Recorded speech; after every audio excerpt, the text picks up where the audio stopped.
Welcome, ladies and gentlemen, to the Board of Commissioners, City of Bowling Green, Kentucky, regular meeting, City Hall, April 15th, 2025 at 4:30 p.m.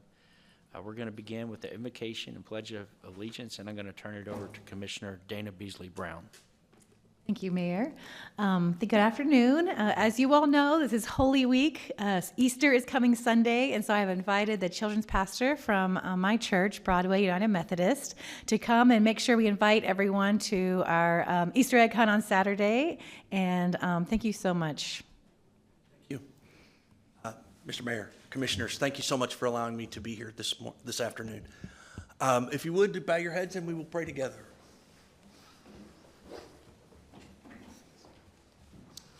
Great God, we come to you today as servants of the city of Bowling Green, servants of the people of Bowling Green. And we ask that, God, as we continue to meet, to discuss, to look into how we can make the lives of the Bowling Green people better, we ask that you would bless our conversations today and bless this meeting as a whole. And we thank you for being right here in the middle of it. And we look forward to seeing what you're going to do in this meeting. And we look forward to the outcome of this meeting. God, we love you. We honor you. We worship you. And it's in the name of Christ that we all pray. Amen. And amen. Thank you. Bill, turn with me to say the pledge. I pledge allegiance to the flag of the United States of America and to the republic for which it stands, one nation, under God, indivisible, with liberty and justice for all.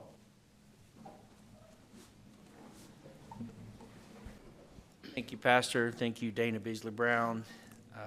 Ladies and gentlemen, we'll begin with a roll call. Mrs. Jackson. Commissioner Bailey. Here. Commissioner Beasley Brown. Here. Commissioner Hill. Here. Commissioner Perigin. Here. Mayor Alcott. Here. Mr. Meisel, you have comments at this time. I have a few, and I have a guest I'm going to call up in just a few minutes. But first, let me take care of a little business. If you are wanting to make any public comments after the regular part of the meeting, please sign the register in the back corner of the room. We'll take those up after our regular session. Secondly, as you all know, we had a historic flooding event last weekend. 10.2 inches or so, maybe 10.4 inches of rain in 4 days that kind of overwhelmed our groundwater system, our rivers, and other things. And I would just like to recognize some incredible work by our team, particularly Public Works team, Stormwater, our NCS team up with our code compliance team went out and did some assessments this week. But Matt Powell, Nick Lawhon, Andy Souza, even there was someone from Parks that was out last weekend in the heavy rains, downpours, trying to notify people, and they were monitoring all weekend long last weekend and put a lot of hours in. So also like to thank Debbie West, of our PIO, for getting the information out and keeping everybody up to date. She was getting a constant feed from Matt Powell and Andy and others. So a lot of sinkholes out there to fix, but flooding is receded in most places, but this was just a unique situation because a lot of the water was coming from our underground system and just nowhere for it to go. So but we're getting through it. FEMA is here this week looking at some assessments, kind of spot checking to get it kind of verified. And we have submitted everything to the federal government, hoping to get the declaration of disaster federally declared, which would enable some assistance from FEMA and other agencies from the federal level. So we're making progress. Last week was a long week, but I think Matt and others would say we did get a lot done, made a lot of progress, and got our numbers turned in, and we'll get through it working away. But kudos to the team.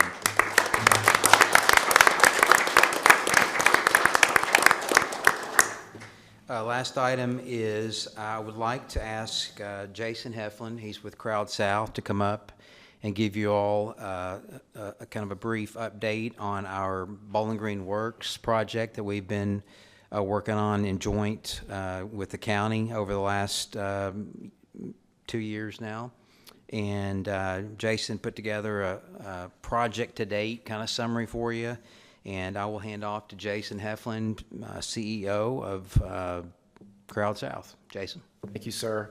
And I will say that as someone who lives on Barron River, on the water, I was very appreciative of everything that was happening. I was gone last week, so the confidence and pride I have in our fire and rescue and law enforcement and city officials after the tornado kind of set a lot of people, I think, at ease that we can handle these kind of things. So I know as a community member, I appreciate it, and I know everyone else does. So thank you all for everything you did there.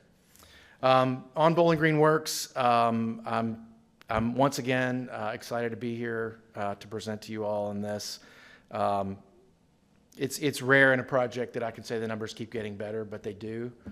This initiative, as a recap, started during the pandemic, continued through the tornado, the floods, everything that we've endured since then, our community, and we've continued to support our businesses and our community members in finding jobs. So I'm proud to be a part of this. This is honestly one of the projects I find the most pride in, and I hope you do as well. So I'm going to run through some of the kind of high-level numbers. This is sort of a dashboard report. If you want any more detail, I have a lot of detail on this behind each of these numbers, so happy to sit down with any of you anytime you want. You'll see at the top of the page there is a hiring rate. There was the previous hiring rate, and there's so far in 2025. Hiring rate, what that means is this is the rate at which the employers in the program are reporting that they're hiring the candidates.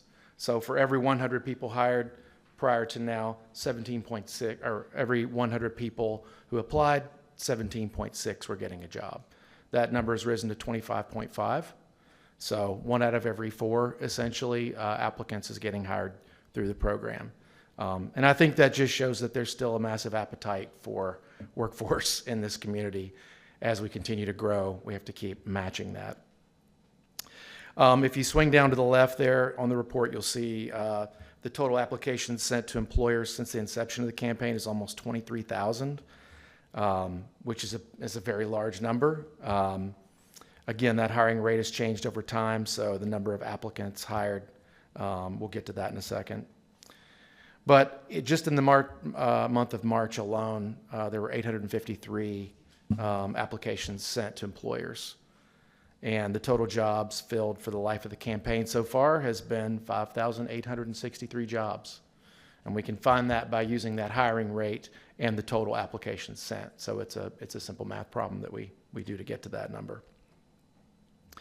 Average jobs filled every month is 172 over the course of the campaign. Total number of employers using the program, 166. That was as at the end of March. So that's closer to 170 now. I know we even had one today that joined. Percentage of applicants using the attachment feature. This was actually something Jeff asked about in our last meeting, and I thought it was an interesting number, so we kind of dug into that. The program is not only a place to apply for jobs, but it's also all these layers of advertising that we're doing over it in the community, in the 10-county region, in northern Tennessee, in other communities within the state of Kentucky. So, for instance, when we hear of a closure, a facility closure, a manufacturing facility closure, 4 counties over, it may not be in our territory, but we know 100 people are losing their jobs. That's an opportunity for this community to pick up new people who are needing a job at that time and get them transplanted here. So we'll run campaigns in those markets as well. But the percentage of people using the attachment feature was 60% of everyone using the program.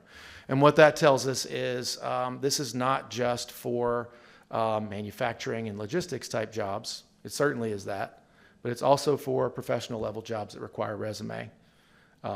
So people are not just clicking the button to apply, but they're going a step further, uploading a resume, uploading information. They can actually fill out a form along with the resume. So I'm excited that there's activity outside of just applications.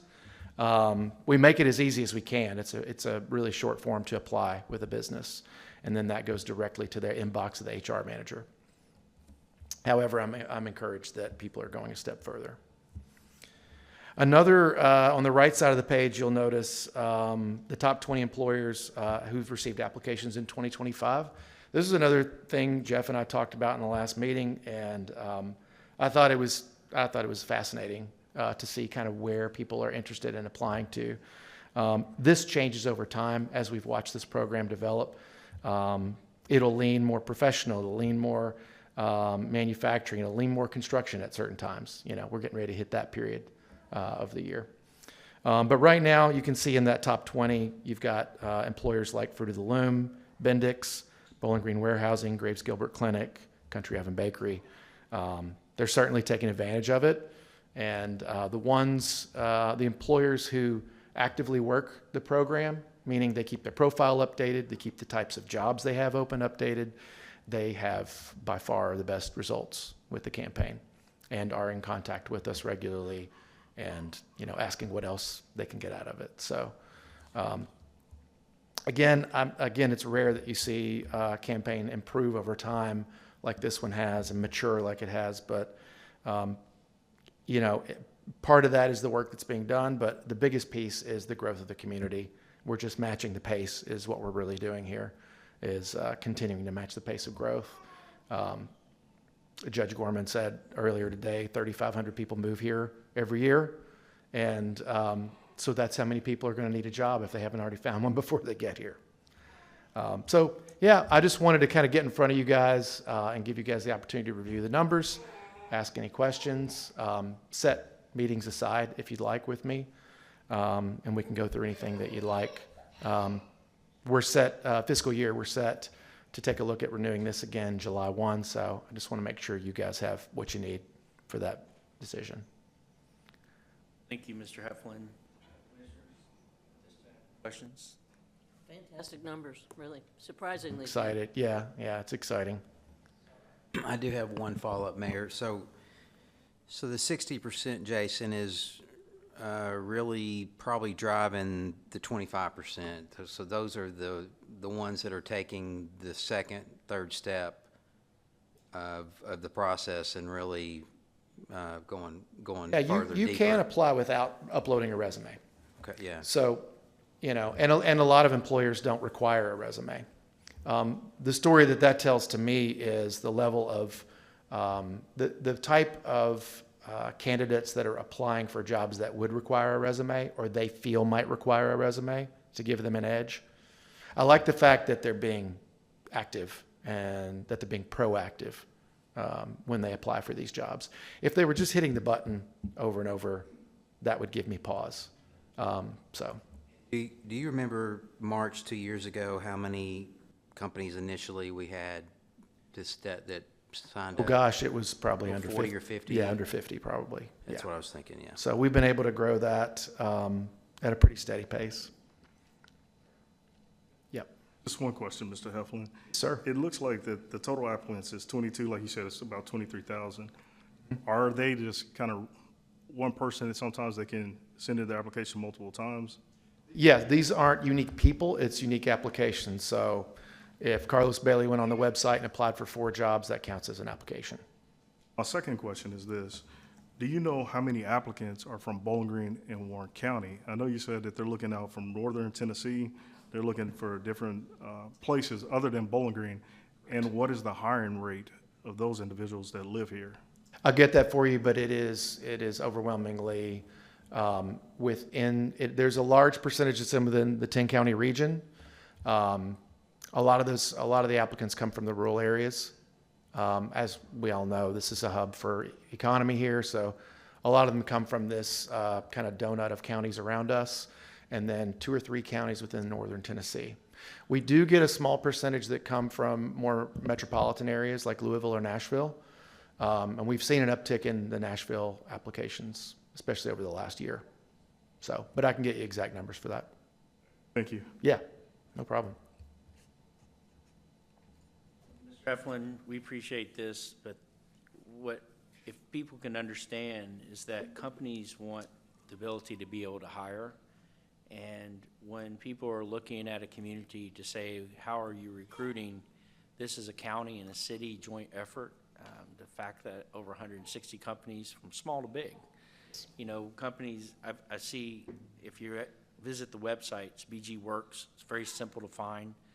And, you know, we have First Baptist, Sherman-Williams, Rivendell, you know, companies across the board for our region that are looking, you know, for the right applicant and the right opportunity. So appreciate this effort, and it definitely has my vote to continue. And we look forward to seeing what we can do for the future.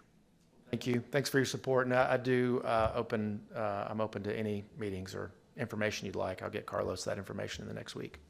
Thank you. All right. Thank you all. Appreciate it. First item of business is approval of minutes for regular meeting, April 1st, 2025. So, second. Second. Moved by Commissioner Hill, second by Commissioner Bailey. Any questions or comments? None? Roll call, please. Bailey? Yes. Beasley Brown? Hill? Yes. Perigin? Yes. Alcott? Yes. Municipal order number 2025-88.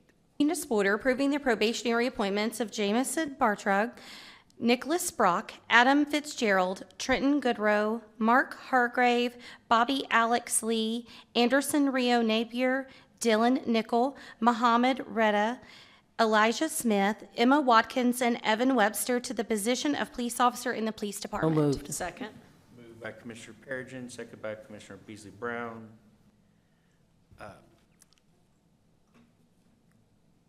We have a, yeah, sorry. I was thinking there for a minute. We have a long-standing tradition that we would like all the officers to stand up, introduce yourself, and if you have guests with you or friends with you, to introduce them as well. So we will. Oh. Jeff? Well, it's time to give the audience what they've been waiting for. Someone ask Lori Gray to come up, HR manager for the police department, and Lori make our recommendations. Thanks. Good evening, Mayor and Commissioners. It's my pleasure to be here this evening to recommend the appointment of 12 individuals to the position of police officer in the police department. All plan to attend the Class 9 of the Bowling Green Law Enforcement Academy. As I state each individual's name, I will have you stand and remain standing until the board has voted. I will start with Adam Fitzgerald. Adam graduated from Western Kentucky University with a bachelor's degree in criminology and a minor in sociology. He is currently a police cadet 2 with the Bowling Green Police Department. Evan Webster. Evan graduated from Sky CTC with an industrial maintenance electrician certificate. He is currently a police cadet 2 with the Bowling Green Police Department. Alex Lee. He graduated from Penn Foster High School in Scranton, Pennsylvania. He is currently a police cadet 2 with the Bowling Green Police Department. Mark Hargrave. Mark graduated from Union University with a bachelor's degree in French with a minor in international affairs. He is currently a police cadet 2 at the Bowling Green Police Department. Elijah Smith. He graduated from Lindsey Wilson College with a bachelor's degree in criminal justice with a minor in communication. He is currently a police cadet 2 with the Bowling Green Police Department. Rio Napier. He is attending Western Kentucky University, pursuing a bachelor's degree in criminology and a minor in psychology. He is currently a cadet 2 with the police department. Emma Watkins. She graduated from Western Kentucky University with her bachelor's degree in forensic psychology and criminology and a minor in sociology. She is currently a cadet 2 with the Bowling Green Police Department. Trenton Goodrow. He graduated from Edmonson County High School. He is currently a police cadet 2 with the Bowling Green Police Department. Nicholas Brock. He graduated from Western Kentucky University with a bachelor's degree in finance. He is currently a police cadet 2 with the Bowling Green Police Department. Dylan Nickel. He graduated from Greenwood High School. His most recent position was project manager assistant with Sky Restoration DKI. Mohammed Rida. He graduated from Penn Foster High School. His most recent position was a general production manager at Tyson Foods. Mr. Rida also serves in the U.S. Army Reserve. Jamison Bartrug. Graduated from Western Kentucky University with a bachelor's degree in chemistry and education. His most recent position was a training manager team lead for Chick-fil-A. Please let me know if you have any questions. Thank you very much, Lori. All right, beginning with, and I think I've got this right, if I can read, I think we started out with, I can't read my names. Well, let's just start out with Jameson. Go ahead, do you have anyone with you to introduce? Yes, I have my girlfriend, Brooke Larson, and my friend, Emily Bryant in the back, and my family watching at home. Fantastic, thank you, Jameson. Nicholas? I know when you're currently, but my family is watching at home. You can wave to them. All right, Adam? I have nobody with me, but my family is watching online. Fantastic. Trenton? I have no one with me, but they are, my family is watching online as well. Mark? My wife, Caroline, and my son, Henry, whoever you just have to step out. All right. Bobby, Alex? I have nobody with me, but my family is watching from home. All right. Anderson, Rio? My father, Kelly, and I guess the rest of the family is probably watching at home. Okay. Here we are. Dylan? I think my family's taking that over there. Hey, family. Here we are. Mohammed? Nobody with me, but my family watching. Elijah? I have nobody with me, but my family's watching as well. All right. Emma? I have my roommate and one of my best friends, and then my family is watching at home. And Evan? I'm by myself as well, but my wife is watching. Well, you're a fine-looking group tonight, and we look forward to seeing you all around our city and what you're going to do for us in the future. And Godspeed to you on this journey. Enjoy it. Commissioners, you ready? All right, roll call, please. Bailey? Yes. Beasley Brown? Yes. Hill? Yes. Perigin? Yes. Alcott? Yes, congratulations. Our next class is police officer. Hopefully, the first class that will be eventually in our new academy as you transition. We look forward to you and Godspeed on this journey. All right. We'll wait. Y'all may leave at this time.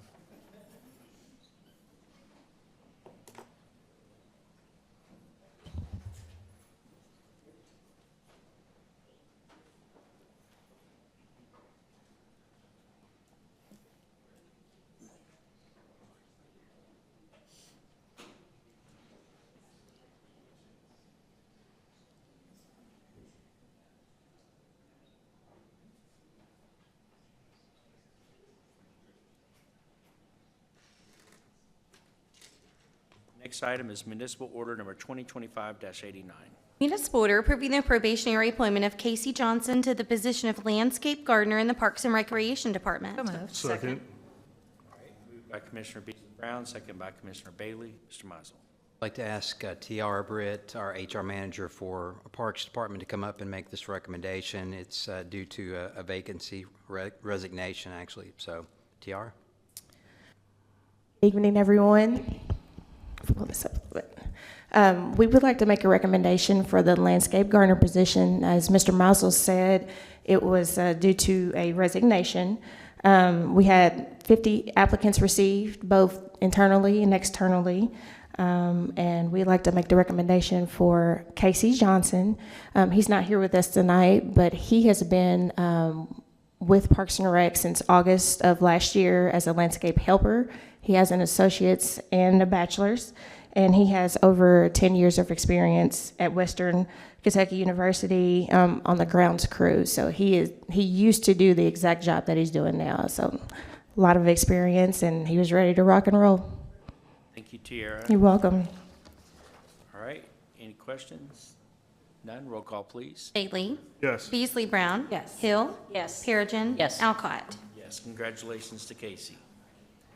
All right, and next item is municipal order number 2025-90. Municipal order approving the purchase of office furniture for the downtown public transit facility in the amount of $75,367.03 with Office Resources, Inc. through Omnia Partners through cooperative purchasing contract. So moved. Second.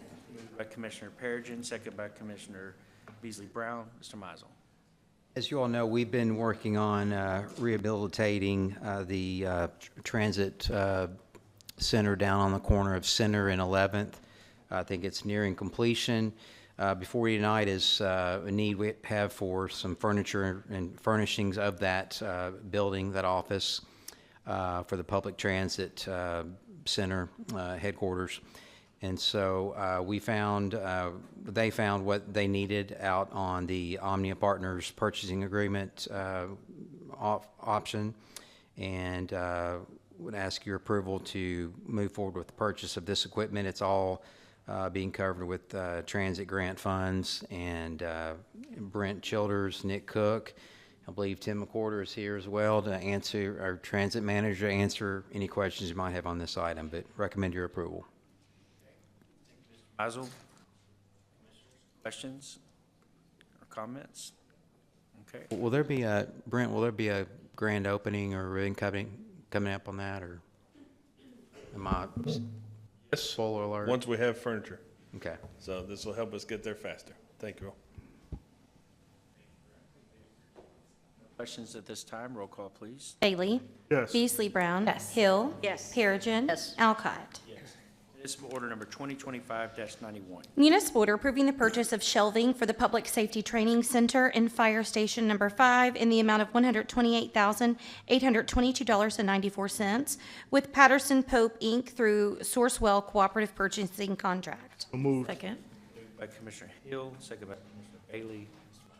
This is another project, big project, coming close to an end soon. Our training center in Station 5 needs furniture and fixtures and furnishings as well.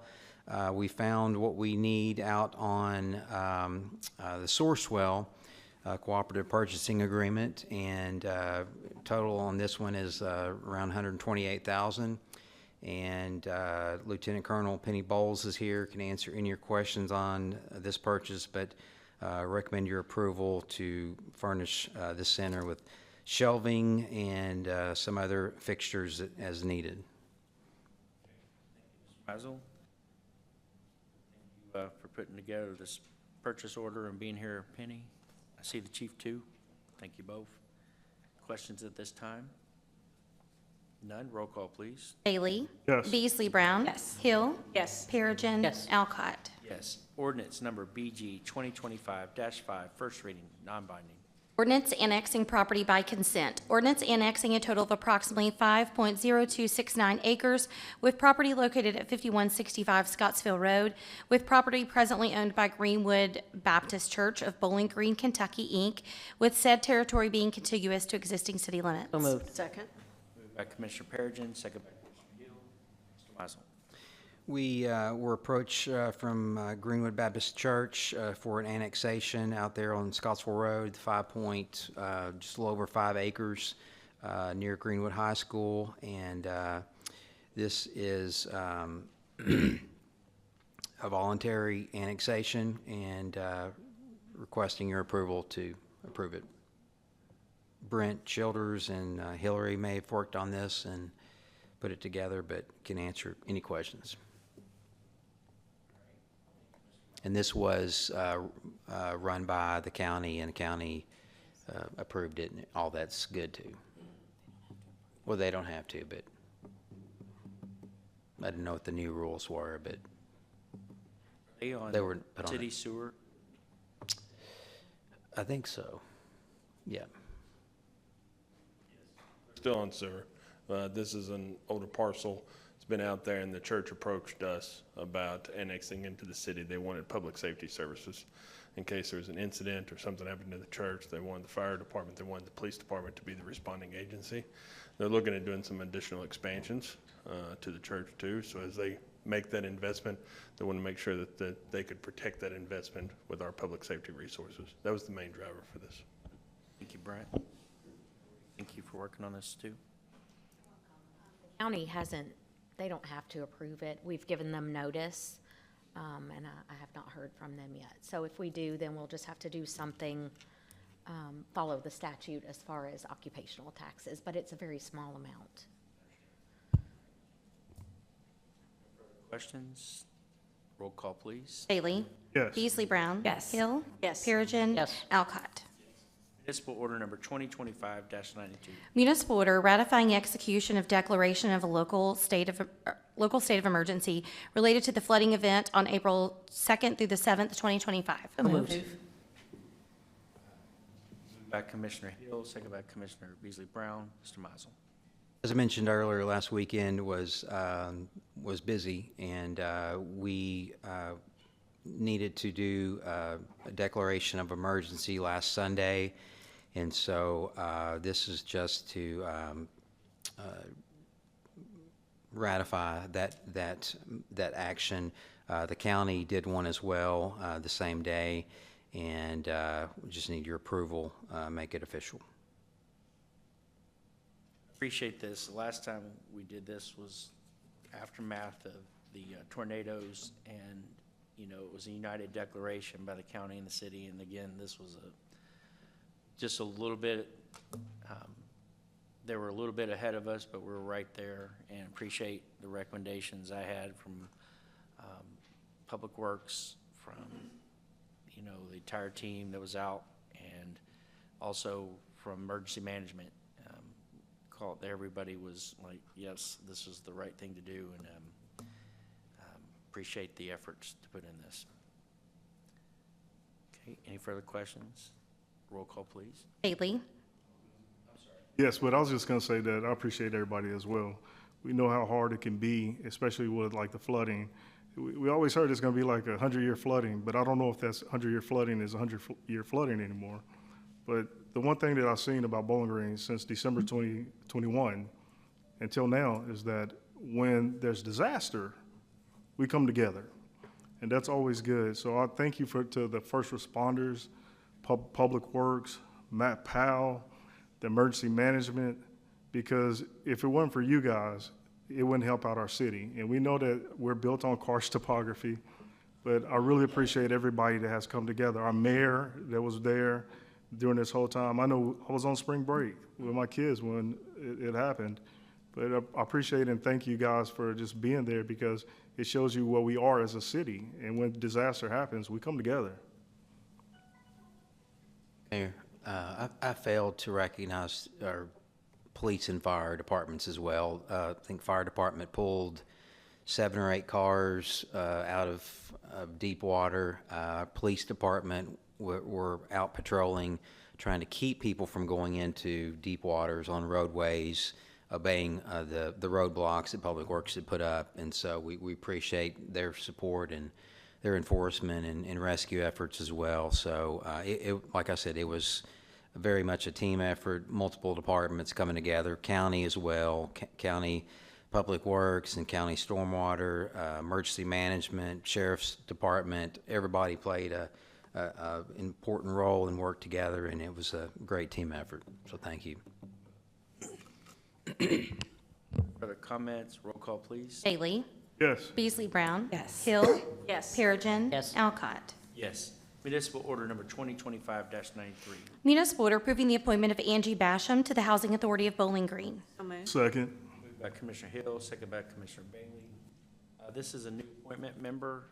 Mrs. Basham is a new citizen returning from, she was a graduate from Western Kentucky, grew up here, but she went all over the world serving as a spouse of the United States Air Force. And people may have heard of her husband, Steve Basham, retired 3-star general, and I believe she'll make an excellent appointment. She has a lot of experience as helping others in disasters, and they moved 18 times.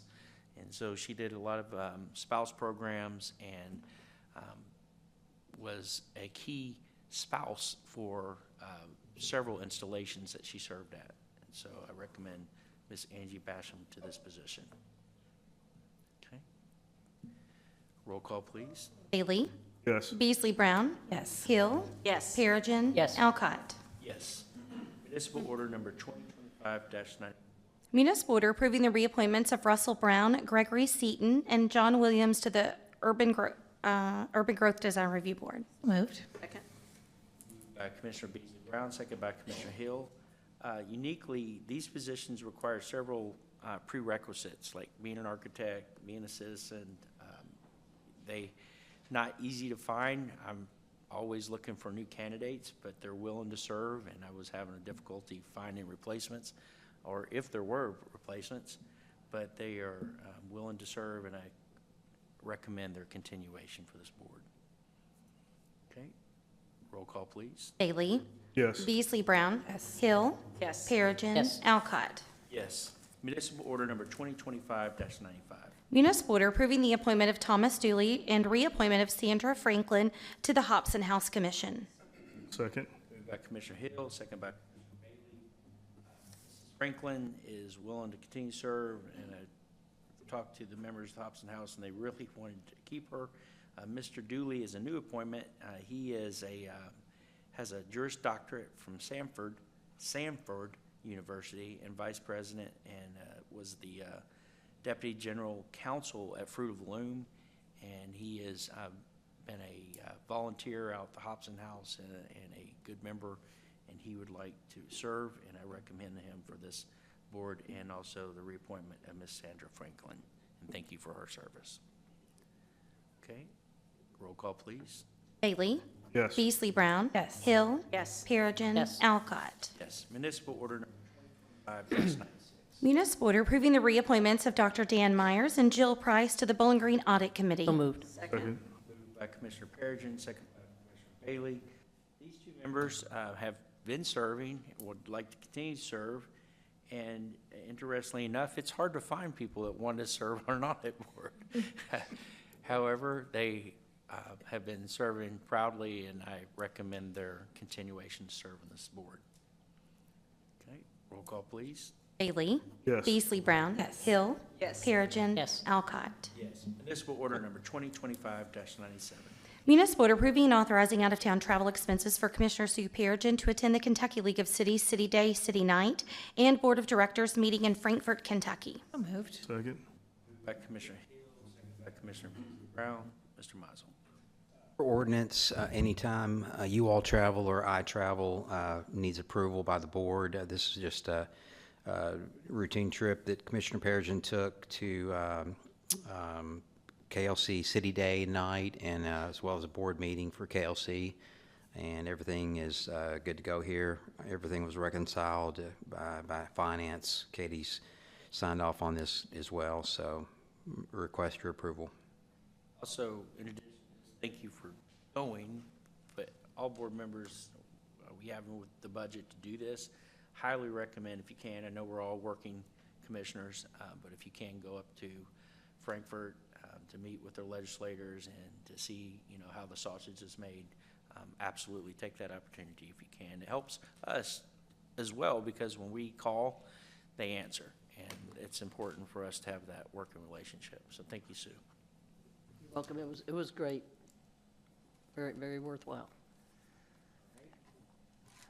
Roll call, please. Bailey? Yes. Beasley Brown? Yes. Hill? Yes. Perigin? Yes. Alcott? Yes. Ordinance number BG 2025-6. Ordinance relating to budget amendment. Ordinance approving amendment number 3 to the City of Bowling Green, Kentucky annual operating budget for fiscal year 2025. So moved. Moved by Commissioner Perigin, second by Commissioner Hill. Mr. Miles. This is our third budget amendment. We do these to keep our budget up to date, and so in this third amendment, you're looking at some donations we received since the last one, and just some cleanup of different funds. Looks like we needed some additional funding for the Housing Choice Voucher Program, so that's coming out.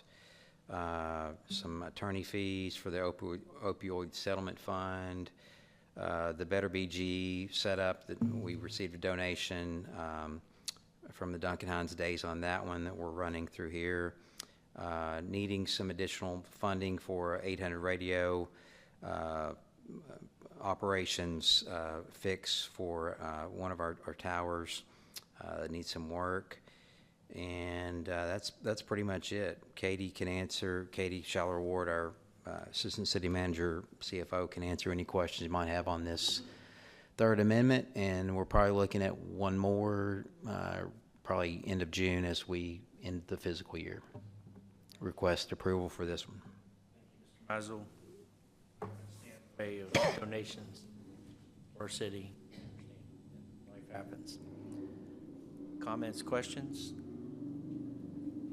Roll call, please. Bailey? Yes. Beasley Brown? Yes. Hill? Yes. Perigin? Yes. Alcott? Yes. This time, we're going to be checking, we're going to check, we know we have some public comments here tonight. Our next scheduled meeting will be May 6, 2025. For our commenters, we welcome you to the podium. I would ask that you just introduce yourself, and then we will start your time. By commission, by ordinance, we have 5 minutes. So what I'll do is, for public comments, I will start a stopwatch up here on my phone, and then I will let you know when you have 2 minutes and then 1 minute to wrap that up. But we welcome your comments and welcome you to the podium. And begin tonight, I have Mr. Marshall Beach.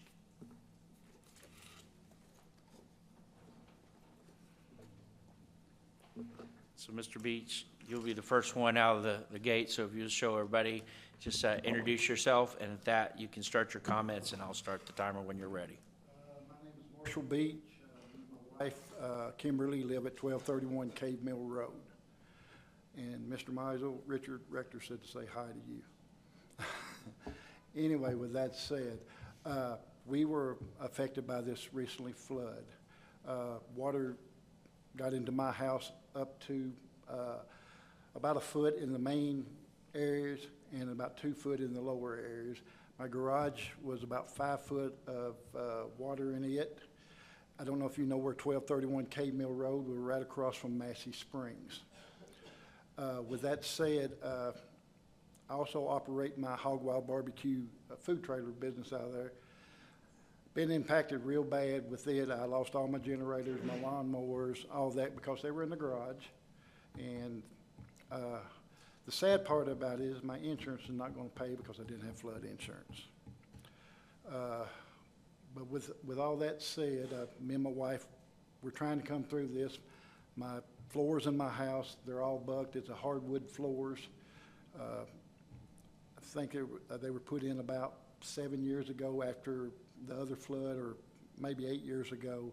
The gentleman said he spent $25,000 on just the floors then. So I did do a assessment of how much the floors would cost. Just the floor alone, just the materials, pushing almost $40,000.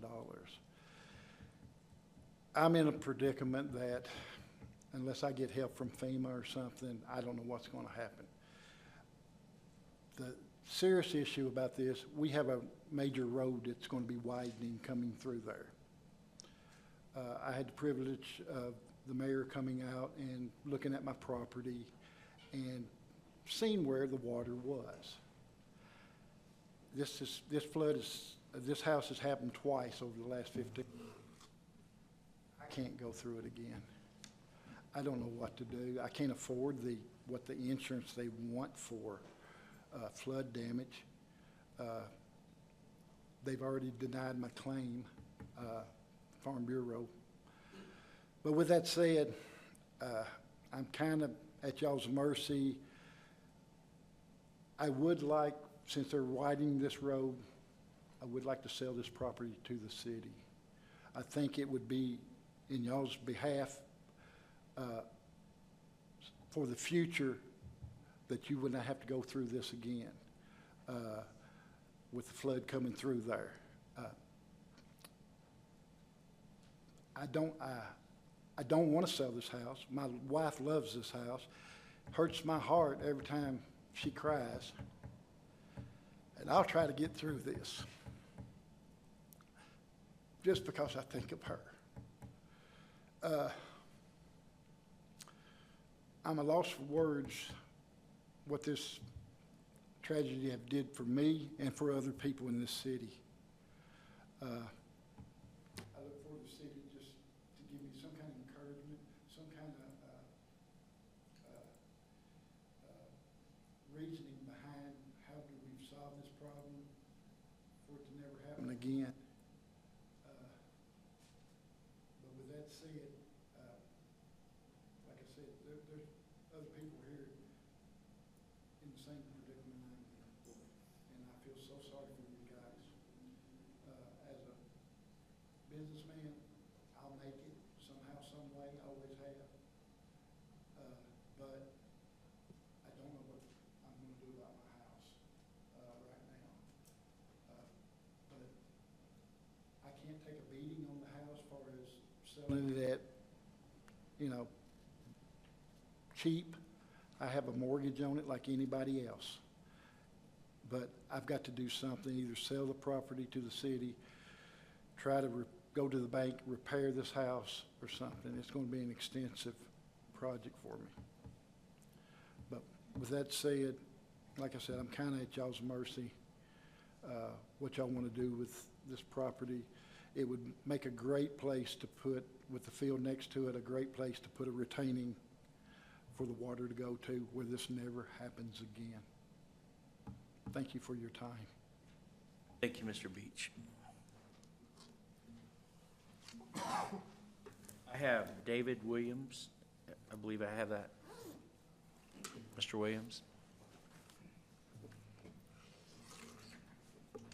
When you're ready, sir. Thank you. I'm coming in from the Stonecrest subdivision that partly got devastated 10 days ago. I haven't slept, I don't know, maybe 20 hours in 10 days. I can't sleep.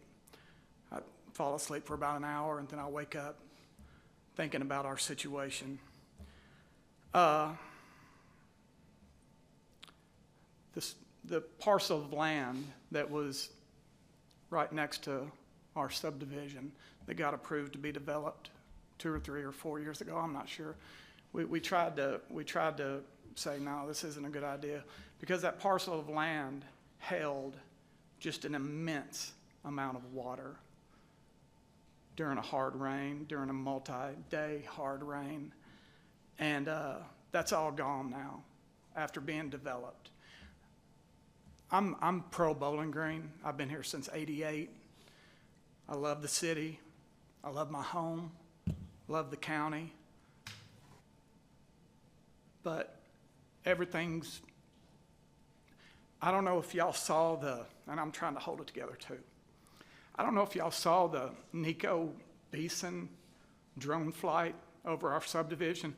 My house is the white one, that looks like Barren River Lake, and somebody just dropped a house right in the middle of it. There's nothing more that's discouraging. Sorry for this, because I'm freaking out. This isn't me. I'm not doing this. There's nothing more discouraging than to wake up. I've worked at the same place for 31 years. Love my job. Great wife, 7 grandkids, 2 great kids, 7 grandkids. There's nothing more discouraging than to wake up and have to be at work at 6 o'clock in the morning and have to put a pair of rubber boots on and walk out your front porch, because your front yard is this deep in water. Your front yard, both sides and the back. And I did that all last week. It's just discouraging. But I did it because, that's what I do. I get up and I go to work. All I'm begging from you people is figure out, and it's terrifying right now. It's terrifying because there's developments for sale right across from us. Same guy, same sign that was on the business park next to ours. What's going to happen? Where's that water going to go? Okay, where's that water going to go? I'm pro Bowling Green. I'm all about Bowling Green being the best. But right now, and my neighbors, my poor neighbors, Jerry and Shirley Wheat, they're in a hotel right now, and they've lost. And they had a beautiful home. Their home was twice as nice and twice as big as mine. Beautiful home. And those poor people have lost it all. Shirley called me about 2 hours ago and said that still in their main floor is 27 inches underwater. Their garage is still 5 feet underwater. And these people, I'm 60, I'm old. No offense to anybody in here. I feel like I'm old, and God knows this is going to take years off my life, this what we're going through. But I feel so sorry for Shirley and Jerry because they're such good people.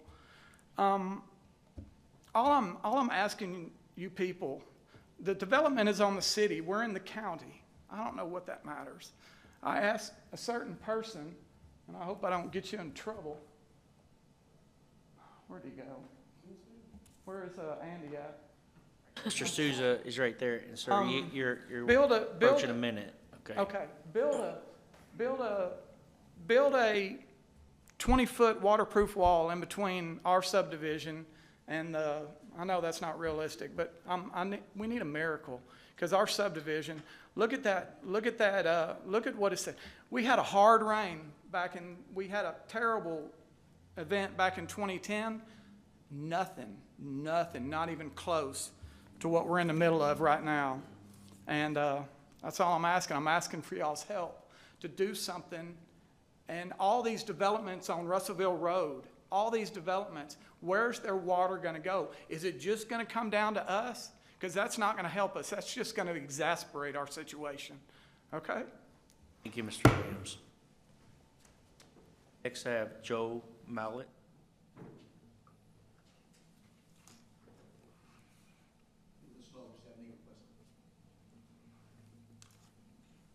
Joel Mallett. I live in Stonecrest also. I'm mainly here for my neighbors. I got damage, but nowhere near what they got. Stonecrest has had some water issues in the past, but nothing like this past. I've been there 29 years. And I knew when they put that retention pond at that Sterling business complex, it wasn't going to work. The rain came, and I watched it go from that pond over to ours and onto our properties, flooding these people. So you're building these complexes, developments, at the expense of us. You're not controlling your water. And why should we be the ones suffering for the city's growth? You know, do something to take care of it and quit leaving us hanging. It's not right.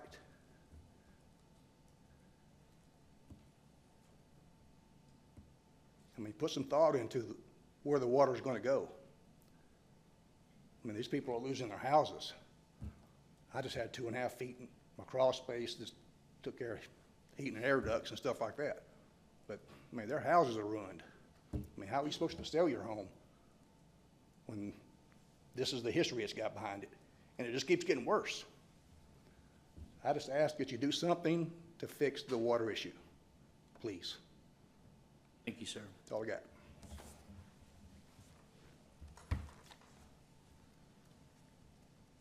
Next, I have Stephen Burnett, if I said that correct.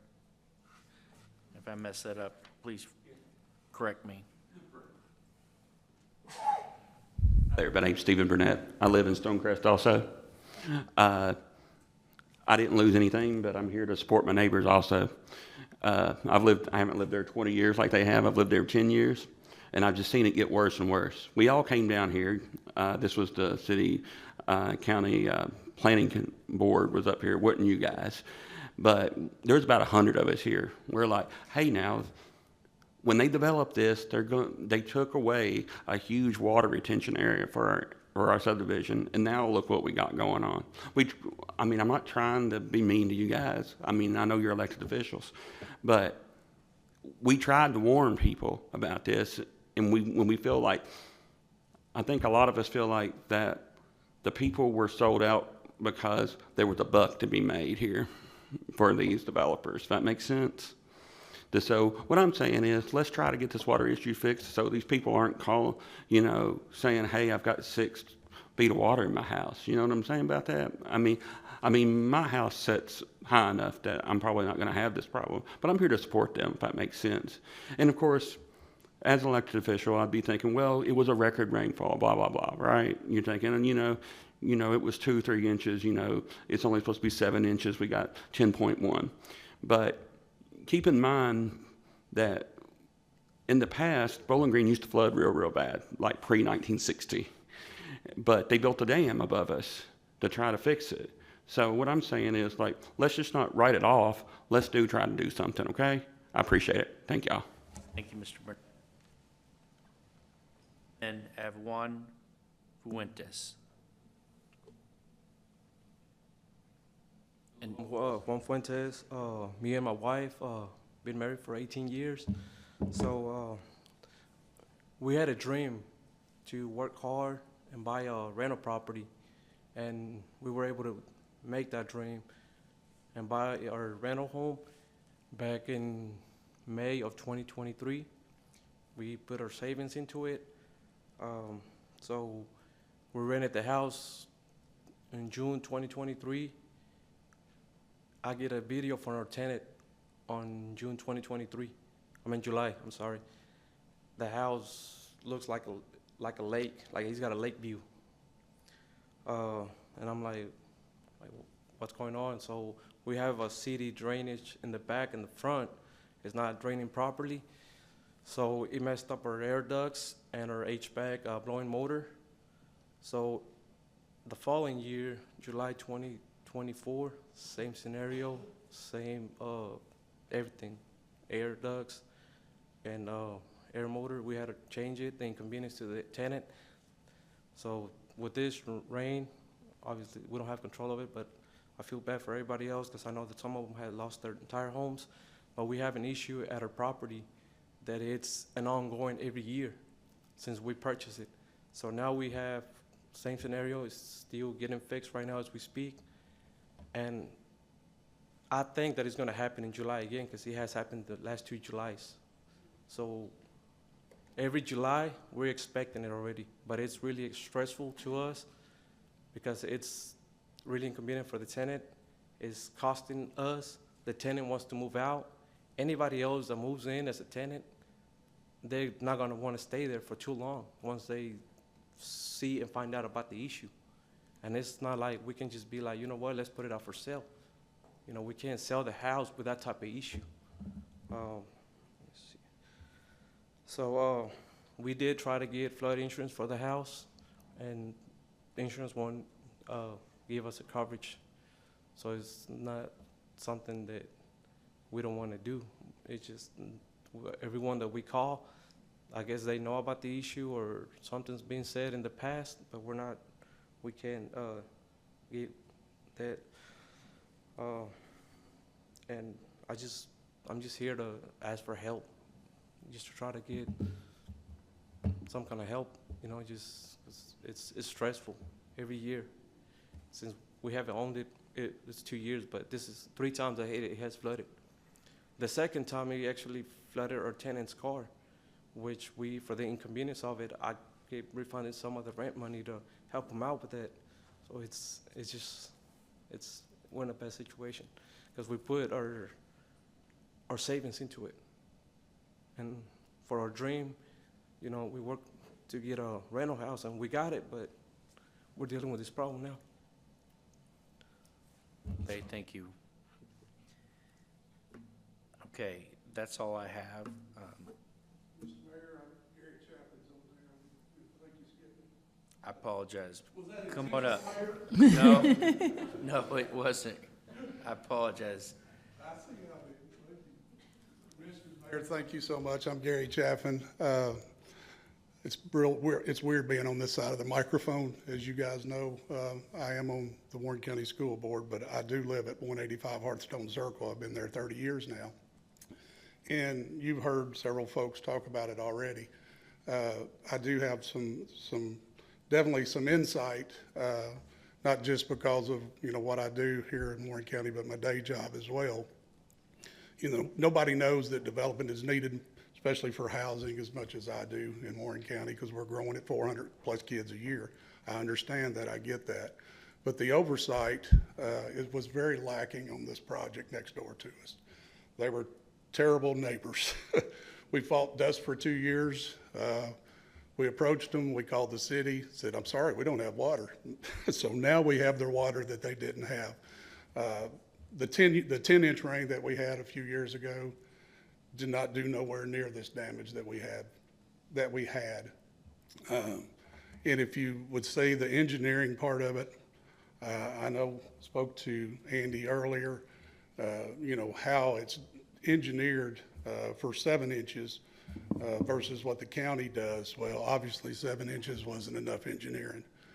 what they've done now. Before the development, we had a nice little grade away from us to some sinkholes that kept a lot of water away from us. Now, we have rain coming through storm drains and natural drainage and drainage that they built all to their water retention, which is right next to us. And as you heard, it actually poured over. Excuse me, hit that. Speak with my hands a lot. But so, yes, we did get all their water as well.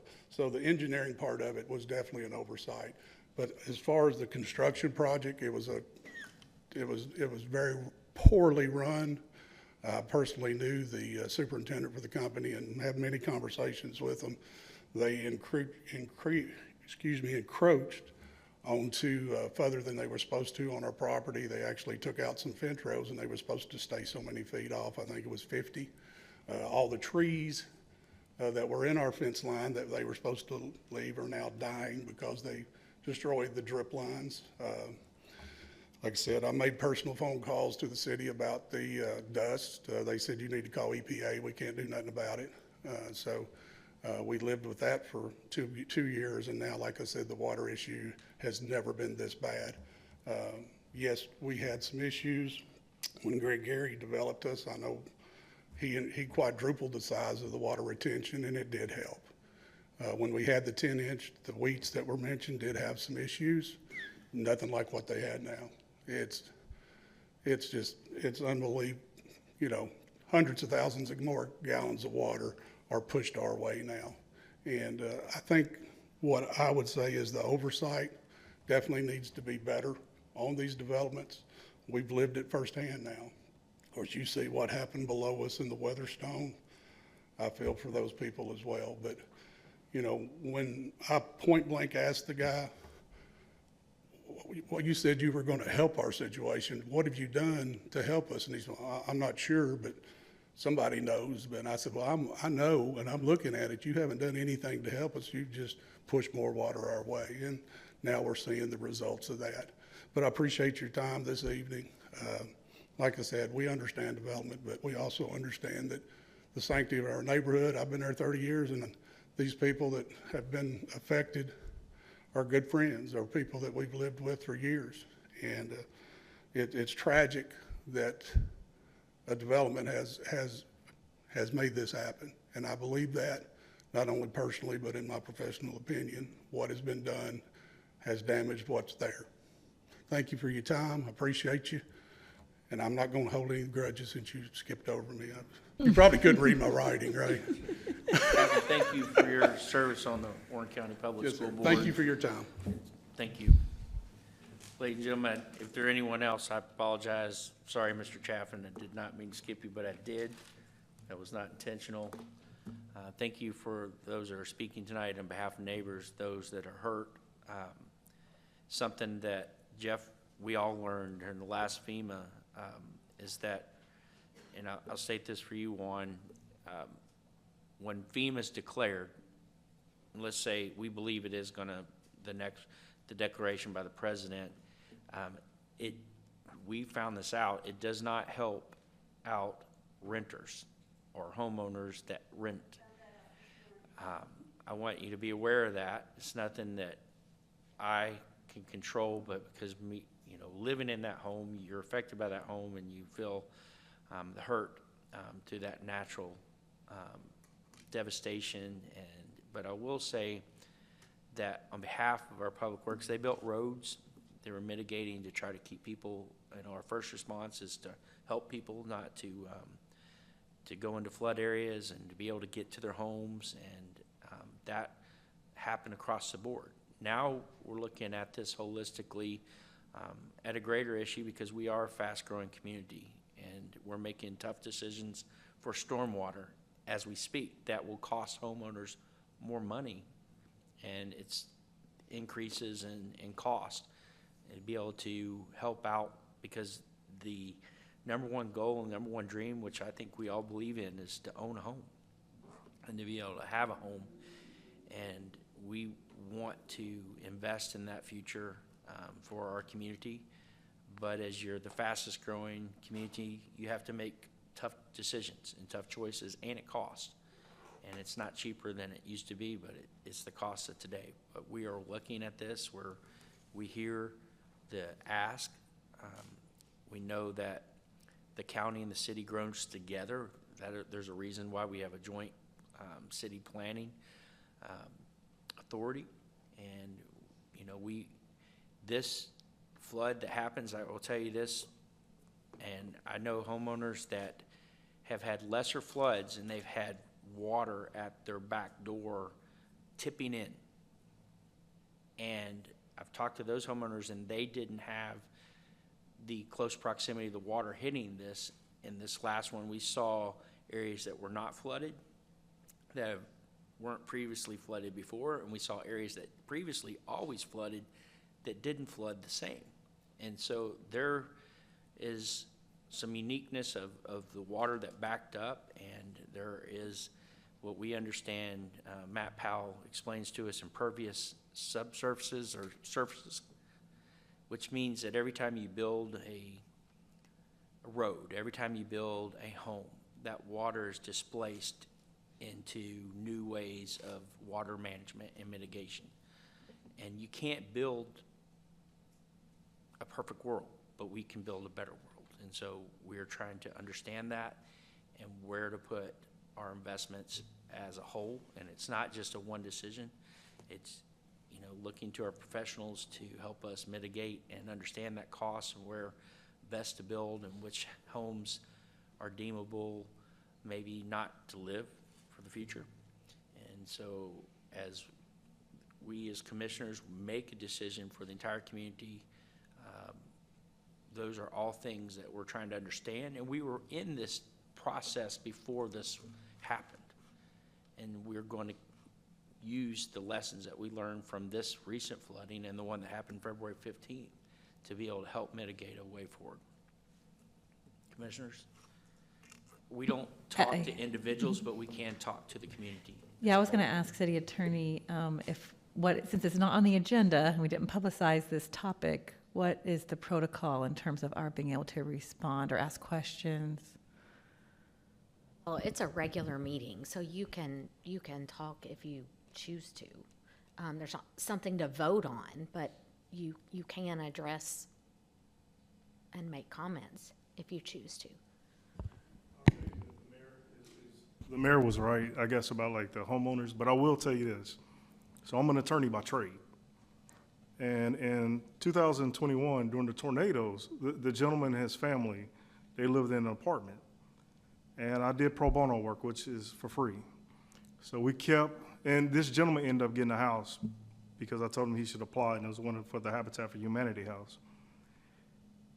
We appealed and appealed and appealed and appealed and appealed FEMA. They kept telling us no. They kept telling us no. And the gentleman was upset. He was very mad, you know, at some point, him and his dad. And I said, let's just appeal it one more time. We appealed it one more time, and he was like, Carlos, nothing's gonna happen. We appealed it, and he was approved. And around that time, I was like, you also need to apply for like a Habitat for Humanity house. And he got it at the time. I hear all of you guys, I do. And I feel for you. And Mr. Marshall, my wife works at the medical center, so I've come to your business a couple of times to eat because you're parked right in front of her. The parking garage, you're over there sometimes. So I've been over there, Mr. Beach, with my daughter to eat over there. So if we can help, we're trying to, but as soon as FEMA comes open, my suggestion, he's right about sometimes they'll deny you. But one thing that I've learned is keep appealing, keep appealing. So even if they deny you, if there's a loophole somewhere in there, try to look for it. If any of you can go talk to Kentucky Legal Aid, who's dealt with, you know, FEMA in the past, just try to see if you can qualify. You may not be able to qualify, and they could probably point you to somebody that could try to help you guys out. But please go and try to do something. And once, we all feel for you because we're trying to move forward, but we also want to make sure that our people are taken care of. And we're noted. I listened to everybody, what you said. Here on out, we need to make sure that those decisions, when the development's coming together, that we're not hurting anybody. And I'm not sure when this decision was made for it, but I'm not even sure if I was on the city commission at that time. But I do know, listening to you guys, we need to make sure that that development in the future doesn't go down and hurt anybody later on. And I believe all of us want to make sure that we're helping. I know all of us got elected on trying to help everybody. So we're with you guys. I just want to first thank you all for coming out here. I know with everything you're already going through, to come out and make sure that we're learning the lessons that we need to make sure this doesn't happen to anyone else, and make sure we know how to come and support your neighborhoods and come alongside of you all in the best way we can to help you all recover. And so just thank you all so much for coming out. And I was going to ask a couple of folks. Mr. Meisel, would you mind giving them just sort of a kind of where we are in the process of getting FEMA to being approved for FEMA so that folks without flood insurance qualify for FEMA assistance? Because that's one of the things we've been working on is we have to meet a threshold of the folks affected for you all to be able to qualify to apply for assistance if you don't have flood insurance. So first thing I would recommend is if you haven't already been down to Buchanan Park, go down there tomorrow. They're open from 11 to 3. Get registered, tell them what's happened to you. And FEMA is in town. I don't know if they've set up there or not, but they are in town doing assessments, verifying our property damage assessments. And so we feel like we're going to get the federal disaster. If we don't, I don't understand why we wouldn't. There's 62 counties in Kentucky affected by this. We're one of those. We've got over $7.5 million in individual damage property assessments. We've got close to $1 million in on the public side. And so we feel like it's going to happen sooner or later. It may be at the end of this week, maybe at the beginning of next week, but we feel like we'll finally, hopefully, get that declaration. Once that happens, we've been told that there have been some changes made to the individual assistance side since our tornado happened back in 2021. Back in 2021, we told them it was very frustrating, them sending everybody over to the Small Business Administration to get an SBA loan after a disaster. And that's one of the first things I complained about last Monday morning when we first met with the FEMA guys. And so they did make some changes after the Eastern Kentucky flooding, where you don't have to go to the SBA and apply for a loan and get turned down and get passed back over to FEMA. Individual assistance program. So they've supposedly streamlined it. I can't guarantee it's going to be smooth as silk, but first step, important step, is to go down to Buchanan Park, get in the system, get registered, where you can get in on all that's out there that can be available to you. And still, I don't know that that's going to be the end-all be-all, but that's the first step, and we're gonna see what comes from the FEMA side, and there's lots of donations coming in. And Matt, you want to come up and you can also call 211. They can get you registered and linked in, but that's the first step, and then from there. There's agencies like Hotel Inc. and Red Cross, United Way that will help you through the process and support you and try to get you at least some preliminary basic needs met, and try to help get you back on your feet. So that's kind of where we're at right now, but we're playing a waiting game, waiting on that federal declaration of disaster to come in, which opens the opportunities up for the FEMA funding and the FEMA assistance. Thank you. So we definitely want to make sure we're doing everything we can so you all qualify for that individual assistance from FEMA, so you get the help you need to address the situation you're in. But I'm hearing you, right? You're saying you want to make sure it's going to keep raining. It's not going to just stop raining. We're going to keep having these issues. So what are we doing to make sure that we're addressing these issues? And so I'm not sure who to kind of give this next question to, whether Jeff or Ben or Andy or Matt, but So when things like this happen, do we have a team of engineers and planners that kind of get together and look at, right now, do we have the right level of engineering retention for these areas? What are ways that we can come alongside of neighborhoods like this to make sure we're doing what we can to avoid this in the future? First, let me apologize for facing that way. I have to look at the microphone. I'd rather be looking at you guys. Yeah, so we assess that as we're moving through. So right now we're taking very careful note of where damages occurred, what those damages were, how high the water levels got in particular homes. Was it just crawl space or finished floor? Businesses as well, taking note of everyone that was impacted. I'll be very blunt. There is not a be-all, end-all solution for all of these problems. No two storms happen quite the same. I hear a lot of folks compare the 2010 storm to the storm that we just had. They're wildly different. And I think one of the greatest disservices that folks in the hydrology world have ever done for the public is to call return intervals based on their frequency, the century storm. This was a 100-year storm. That was a 50-year storm. It's much simpler and much better to just call that the 1% storm. A 100-year storm is the storm that has a 1% chance of happening in any given year. And there isn't a single 1% storm. There is a 1% storm that can happen over the course of 1 hour, a 1% storm that can happen over the course of 2 hours, and so on ad nauseum. So what we were looking at is the math is a little wild once you start looking at 4 days, but we're looking at a storm that had a return interval somewhere between 60 and 85%. This was not a 100-year storm. This was not a 1% storm. What made this storm unique is the length that it carried on for 4 days. I heard a couple of you folks mention that there were areas that flooded this time that haven't flooded in the past. There were areas that flooded this time that flooded in February, and vice versa. And that is the nature of the karst that we deal with in terms of once those cave systems are full and we're dealing just with the surface and there's nothing happening beneath because it's completely clogged, then, different sorts of things begin to happen. Whereas, in February, we did still have some capacity in certain places.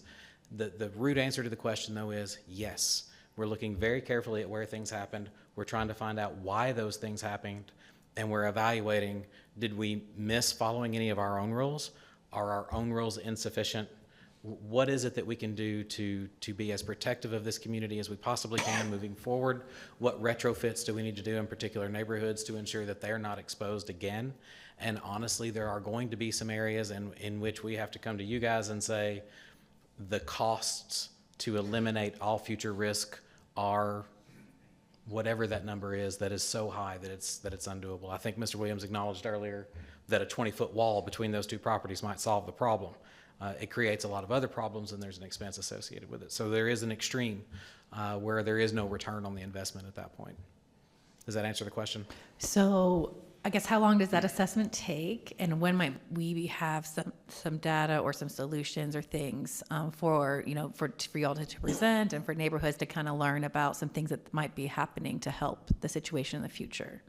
For the immediate folks that we're talking to, and I've talked to a lot of these folks already, and we're assuring them that we're looking at everything that happened to them and determining, is this a failure to follow the rules or is this a failure of the rules? And what do we need to change there? These are not the kinds of moves that I'm equipped with an annual budget to do. So as we come with solutions, those will come with a budget demand that we'll bring back to you guys, and we'll be able to say things to you like, we think we can be much more protective of this neighborhood with an investment of blank dollars. In these particular neighborhoods, the investments exceed the value of the homes, and we'll be able to tell you where we can't be protective of these neighborhoods. And in a longer term process with working with Ben and other agencies, we're going to be able to say the rules were insufficient. We know that weather patterns are changing. We know that we get more intense, flashy storms now than we did 10 years ago and 20 years before that. That's an ever increasing number. So in those circumstances where the rules are insufficient, we're going to be able to recommend rule changes to you all. Those are probably the longest term. So rule changes, I'm going to say, are going to it just kind of depends on exactly what we're able to do, anywhere from a couple of months to 6 months to even a year maybe for some of this. With regard to us making recommendations to you for protective measures in these neighborhoods, we'll be able to do that incrementally over the next 2 to 3 months. Yes, sir. Is there any way you can explain what happened with the Lost River, with Nashville Road, Russell Road, in a brief way, or That was the key word. understandable layman's terms of what we're dealing with out in that area? Certainly. We don't live in an area of the world that is absolutely perfectly flat. There are high points and low points all over our community. Some of those low points are associated with sinkholes or with injection wells, where we allow that water that can pool up in those areas to flow out into the cave system, find its way and migrate through that cave system, and ultimately wind up in the Barren River. What we observed was that the first couple of rains, I didn't personally observe any finished floor elevation flooding until Saturday. So those first couple of rains fully charged that cave system throughout, particularly the Russellville Road corridor, which does not empty out very quickly. And so that whole cave system was full, and then eventually you began to see water in the basins that wasn't moving. That is groundwater. That is groundwater being exposed at the surface. So we get calls from folks who say, can you please pump? Can you help us? I can't pump. That groundwater basin is 15 miles long. The only thing that can take that water is the Barren River, and there's no way to accelerate that process right now other than to let it naturally feed its way through those cave systems. One of the things that was relatively unique about this particular storm event, we saw it in 2010, we're aware of it. It happened all over Russellville Road corridor, it happened on Cave Mill, and it happened in a few places in the county. It is still happening, is what we call karst surcharge flooding. And so that is that groundwater basin's 15 miles long, and you put 10.5 inches of water on the entire thing. Well, the end at the bottom, that's the closest to the river, that's restricted. There's something underneath the surface of the earth, and we don't know what, that keeps the water from passing really freely. And as that water's clogged up, all of this water is attempting to move that way. So out Russellville Road, well out past all of these neighborhoods, all of the water that goes down the sinkholes is trying to make its way into the Lost River system. It's trying to come all the way into town and then through town to eventually merge with Lost River Rise. And so as that water is coming downhill, so to speak, even though it's underground, it's meeting that water that's already ahead of it. And eventually you build up a pulse or a high point of the water. And so you saw stormwater basins that were coming up after it stopped raining as a result of water moving through the groundwater system. And there was so much water that it's not groundwater anymore, it's exposed at the surface, and you saw that pulse move through. So that's karst surcharge flooding, which it takes a heck of a lot of rain to make that visible to where we can see it. But we absolutely observed it in this rain event. Matt, Can I ask Matt one last question? Matt, is there any type of thing that we can do, like for future development, to make sure, I don't know if it's something that's already in place or something that we need to put in place, to make sure that when there's developers planning on building new subdivisions or apartments, that it doesn't cause any future problems? Is there something that we could put in place, or is there something already in place that can mitigate any of these problems that we have seen? So the discussion about are the rules sufficient? So yes, we already have rules for that. We actually even already have special rules in the Russellville Road corridor where we require a much greater amount of stormwater retention than we do in other places. That's 7.5 inches. So there's a diminishing return on that sort of thing. Could we make everyone build a basin that will hold 15 inches of rain? Yes, but it would also drive the costs so dramatically high and limit the amount of space available for growth that would essentially be the end of the community. There's a point at which you cannot continue to increase that rule. And then greater connectivity between basins, artificially creating connectivity between groundwater basins so that you have more areas to flow, which is huge infrastructure investments. And of course, we've discussed in the past regional basins, which would be hundreds of times the size that are required for developers to build that would hold water for entire areas of our community. So yes, there are ways. Some of them are prohibitive to the continued healthiness of the community, and some of them are cost prohibitive. Thank you. Thank you, ladies and gentlemen. This concludes our meeting.